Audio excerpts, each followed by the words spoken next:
In the heart of Russia's Ural Mountains, where the wind howls through ancient pines like a warning carrying on winter's breath, lies Kholat Syakhl, the mountain of the dead. The name lingers in the cold air, given long ago by the Mansi people who have walked these lands for generations. Here, snow never fully melts, even in summer's brief warmth.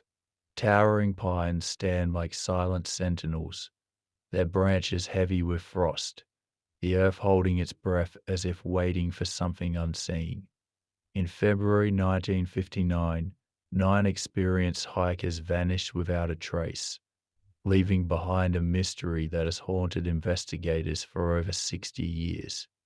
This is the story of the Dyatlov Pass Incident, a tale of adventure cut tragically short, of a tragedy without explanation, and of questions that may never find answers.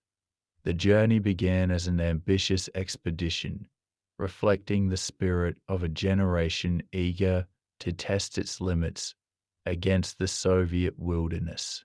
On January 23, 1959, 10 students and graduates from the Ural Polytechnical Institute set out from the village of Vizy.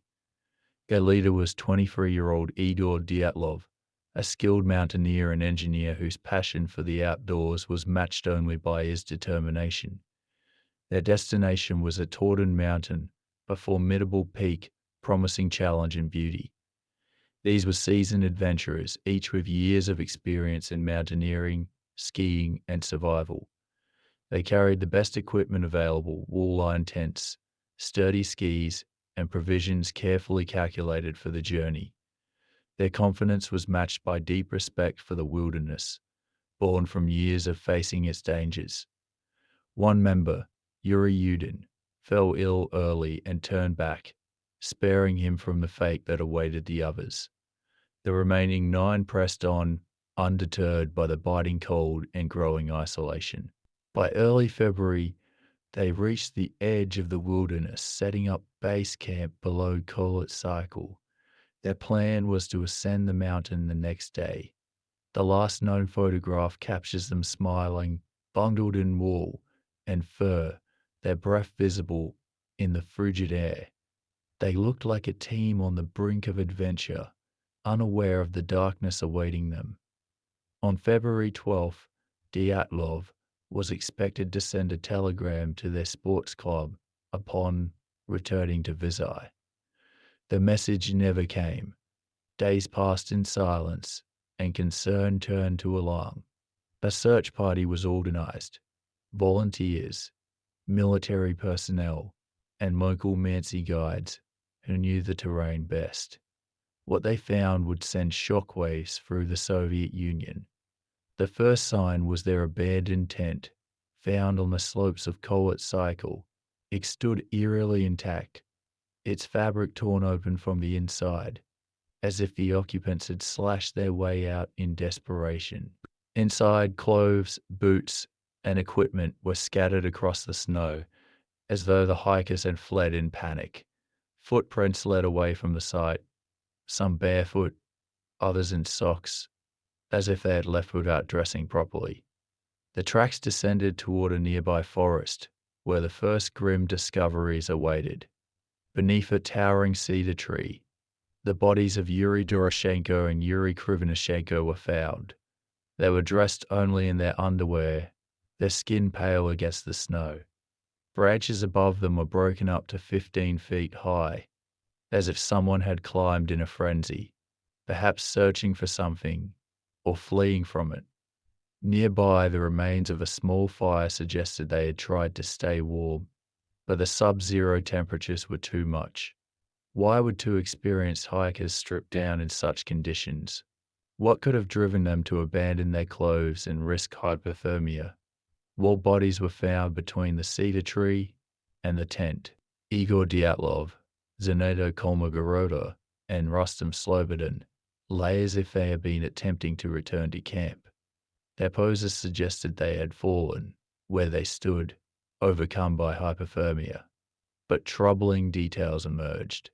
Slobodin's skull showed a small fracture, though it was not immediately fatal. Dyatlov's hands bore signs of frostbite, yet his face was unharmed, as if he had lain in the snow for hours without moving. 2 months later, as the snow began to melt, the remaining 4 hikers were found buried in a ravine. Their injuries were unlike anything seen before. Lyamina Dubinina had suffered severe chest fractures, comparable to the trauma of a high-speed car crash.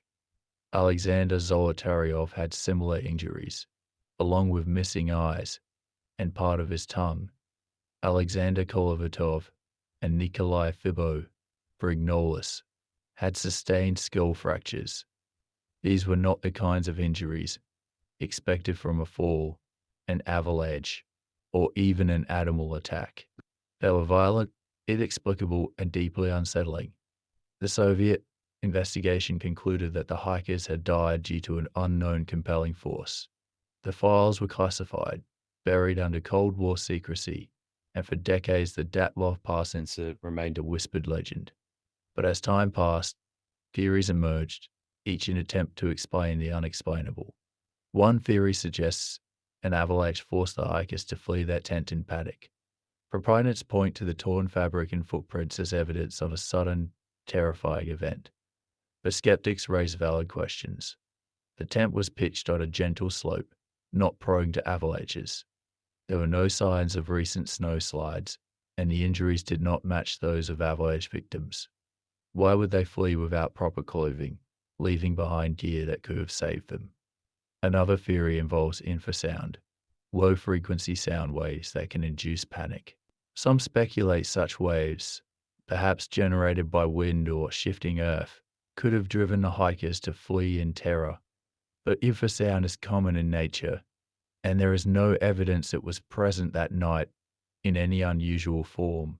Even if it were, how could it explain the severe injuries found on the last 4 hikers? The secrecy of the Cold War has fueled speculation about military involvement. The Ural Mountains were known for experimental weapons and classified operations. Could the hikers have stumbled upon a secret military exercise or a weapon test gone wrong? The theory is tantalizing, given the nature of the injuries and missing body parts. But without concrete evidence, it remains just that, a theory. Over the years, more outlandish ideas have surfaced: wild animal attacks, encounters with cryptids, even extraterrestrial involvement. The missing tongue and eyes of Alexander Zolotaryov have led to dark and speculative theories. But without proof, these ideas remain firmly in the realm of the unknown. In 2019, Russian authorities reopened the case, hoping modern science might provide answers. After review, they concluded a small slab avalanche had forced the hikers to leave their tent, and that injuries were caused by snow in the ravine. The explanation was met with skepticism. Critics argued it did not account for the severity of the trauma, the missing body parts, or the hikers' decision to flee without clothing. The debate continues, unresolved. Perhaps the most haunting aspect is not the mystery itself, but the human stories behind it. These were real people, skilled adventurers with families, dreams, and lives ahead. Their final moments must have been filled with terror and confusion, a desperate struggle against forces they could not understand. The photographs they left behind show a group full of life, their faces alight with the promise of adventure. It is a stark reminder of how quickly nature can turn from beautiful to brutal.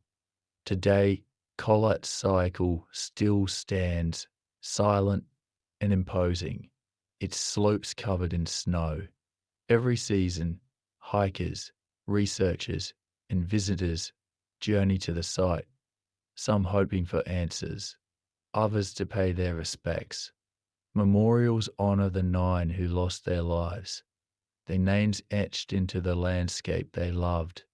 Their story has inspired books, documentaries, and even video games, a testament to the enduring power of mystery. But the most important lesson may be the humility it teaches. Despite all our advances, there are still places where nature reigns supreme, where the unknown lurks just beyond the firelight. The hikers' deaths were a tragedy, but their legacy reminds us of the thin line between safety and peril, between the known and the unknowable. It is a story that challenges our understanding of the world, a reminder that no matter how far we progress, there will always be mysteries that defy explanation. As the wind howls through the trees of Kholat Syakhl, it carries the echoes of that winter night in 1959. The questions remain as urgent and unanswered as ever. The mountain of the dead keeps its secrets, and perhaps, in the end, that is how it should be. Some mysteries are not meant to be solved, but remembered, lessons in the limits of human understanding and the enduring power of the unknown.